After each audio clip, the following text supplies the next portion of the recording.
Hi, welcome to Richard Kabili YouTube channel, and for today's tutorial, I will be teaching you on how to turn on and off boundary reach haptic and voiceover on iPhone X. But first, kindly subscribe to this channel and don't forget to hit the subscribe button and the bell to notify you for the new updates. And let's start. Using your iPhone X, from your home screen first, go to Settings. Then in the settings, scroll down and find the accessibility, then tap. Then in the accessibility, go to vision section and then tap the voiceover. Then in the voiceover, scroll down again and then tap the audio.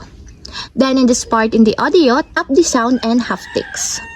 Then in the sounds and haptics, scroll down and go to interaction section and then tap the boundary reach.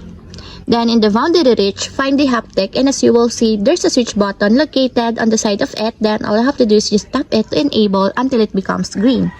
And if you want to disable or turn off, just tap again the switch button.